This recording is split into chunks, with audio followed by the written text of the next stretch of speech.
यार तुम मौत की कसम है। ठीक है। एक इंसान है, उसने उसको गोली मार दी। यहाँ पे उसने बोला कि ये शायद मुस्लिम नहीं है, उसने उसको गोली मार दी।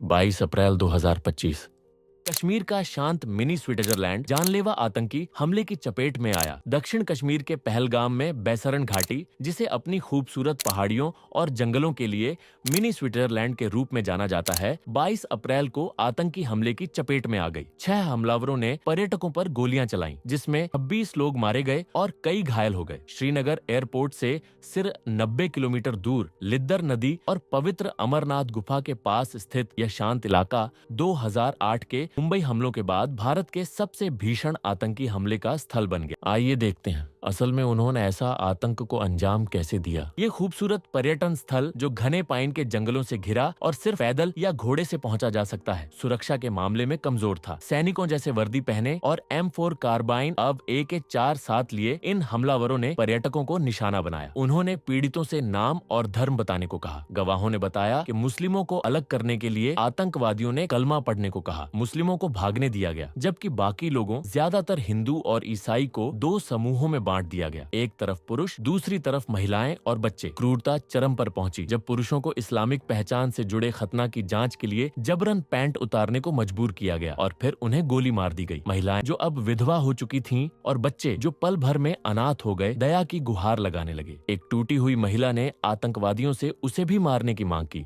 लेकिन उन्होंने मना कर दिया और कहा कि वह इन हादसों की कहानी भारतीय प्रधानमंत्री नरेंद्र मोदी को सुनाने के लिए जीवित रहे। पीड़ितों में मध्य प्रदेश का एक ईसाई पर्यटक भी था जो कलमा न पढ़ पाने के कारण मारा गया, जबकि एक हिंदू व्यक्ति जिसने कलमा पढ़ लिया बच गया। यह निर्मम हमला बैसरान वैली के मैदानों को खून और दर्द से भर गया। जीवित बचे लोगों ने बताया कि जंगलों की वह शांति जो कभी हंसी से गूंजती थी, अब इस भयावहता की गवाह बन चुकी है। आतंकी हमले में मारे गए लोगों के नाम इस प्रकार है। पश्चिम बंगाल से बिटन अधिकारी, समीर गुहा और मनीष रंजन। मध्य प्रदेश से सुशील नथानियल, महाराष्ट्र से हेमंत सुहास जोशी, अतुल श्रीकांत मोने, दिलीप डिसले, कौस्तुभ गणबोटे और संतोष जगदाले। हरियाणा से लेफ्टिनेंट विनय नरवाल, राजस्थान से नीरज उधवानी, नेपाल से सुदीप न्यूपाने, उत्तर प्रदेश से शुभम द्विवेदी, ओडिशा से प्रशांत कुमार सतपथी एन, छत्तीसगढ़ से दिनेश अग्रवाल, जे बोतरलेस, आंध्र प्रदेश से चंद्रमौली, कर्नाटक से सोमी सेठी, मधुसूदन राव और भारत भूषण, गुजरात से शैलेश कलाथिया, यतीश परमार और उनके बेटे सुमित परमार, अरुणाचल प्रदेश से तागे हेलियांग, कर्नाटक से मंजूनाथ राव और अंत में सैयद आदिल हुसैन शाह जम्मू और कश्मीर से। लेकिन सैयद आदिल की हत्या क्यों हुई?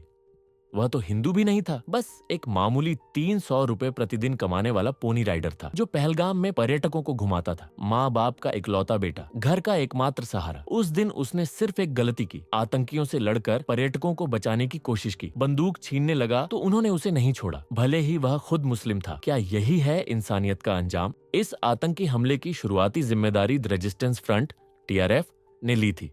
जम्मू कश्मीर में सक्रिय यह विद्रोही गुट भारत सरकार के मुताबिक लश्कर-ए-तैयबा की एक छद्म शाखा है और भारत में इसे आतंकवादी संगठन घोषित किया गया है। इस गुट के खूनी दस्तखत कहां कहां हैं? कश्मीरी पंडितों का नरसंहार, सरकारी कर्मचारियों की हत्या, मजदूरों दुकानदारों पर गोलियां, स्थानीय नेताओं और बेगुनाह पर्यटकों पर कहर, और नहीं भूलें हमारे सुरक्षा बलों और पुलिस वालों पर हुए हमले। लेकिन अब जब दबाव बढ़ा तो TRF पहलगाम हमले से पल्ला झाड़ने लगा। सवाल ये है, क्या यह सिर्फ एक छल है या आतंक का नया चेहरा? यह देखा गया है कि अधिकांश हमले मुस्लिम आतंकवादियों द्वारा किए जाते हैं, इसलिए यह सवाल अक्सर उठता है, क्या यह धर्म का मामला है? क्या इस्लाम आतंकवाद को बढ़ावा देता है, या क्या ये लोग वास्तविक मुस्लिम नहीं हैं? जब हम मार्गदर्शन की पुस्तकों, धार्मिक ग्रंथों को खंगालते हैं तो हमें कुरान में कहीं भी यह निर्देश नहीं मिलता कि निर्दोषों पर हमला किया जाए या उन्हें मारा जाए जो आपके लिए जानलेवा खतरा पैदा नहीं करते या आपसे युद्ध नहीं ढूंढते। इस्लाम में अन्य धर्मों का सम्मान करना और उन्हें इस्लाम की ओर आमंत्रित करना जरूरी है। यदि कोई इससे सहमत न हो तो यह उनका निर्णय है और किसी पर विश्वास जबरन नहीं थोपा जा सकता। इससे स्पष्ट होता है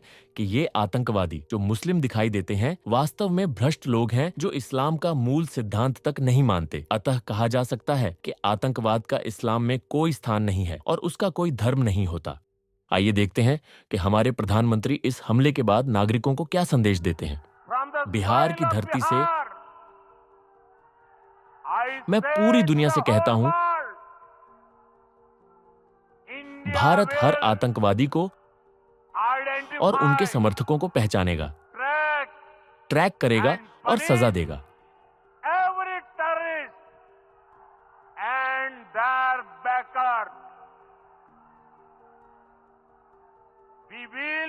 हम उनका पीछा करेंगे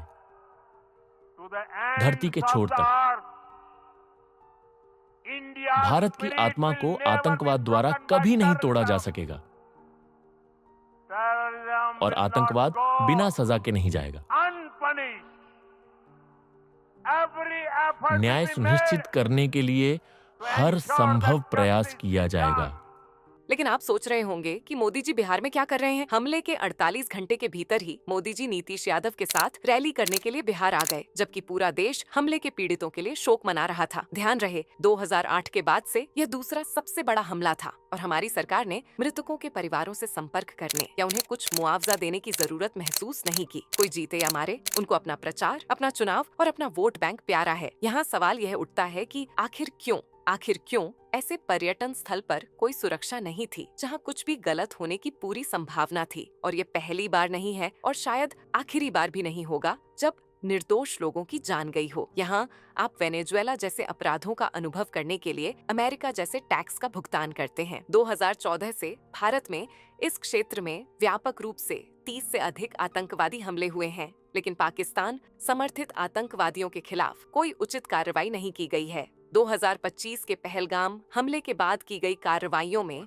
1960 के सिंधु जल समझौते को निलंबित करना, सार्क वीजा छूट योजना SVS के तहत पाकिस्तानी नागरिकों को भारत यात्रा करने की अनुमति रद्द करना और इस वीजा के तहत भारत में रह रहे किसी भी पाकिस्तानी निवासी को 24 घंटे का अल्टीमेटम देना शामिल है। साथ ही अटारी स्थित एकीकृत चेक पोस्ट को तत्काल प्रभाव से बंद कर दिया गया है। नई दिल्ली में पाकिस्तानी हाई कमीशन में तैनात रक्षा, सैन्य, नौसेना और वायु सलाहकारों को 1 सप्ताह के भीतर भारत छोड़ने का निर्देश दिया गया है। अंत में 1 मई तक हाई कमीशनों की कुल क्षमता को वर्तमान 55 से घटाकर 30 कर दिया जाएगा।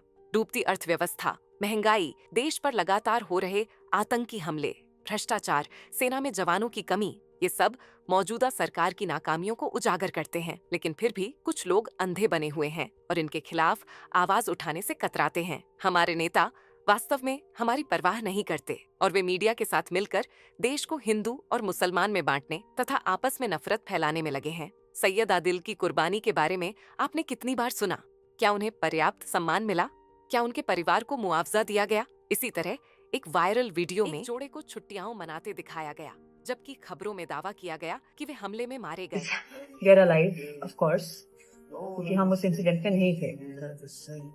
But I don't know how कौन सी मीडिया ने कहाँ से सारे न्यूज चैनल पे सिर्फ हमारी वीडियो वायरल हो रखी है, स्टेटिंग कि हम लोग we are the navy, he is the navy person, he is the officer in it and I am his wife.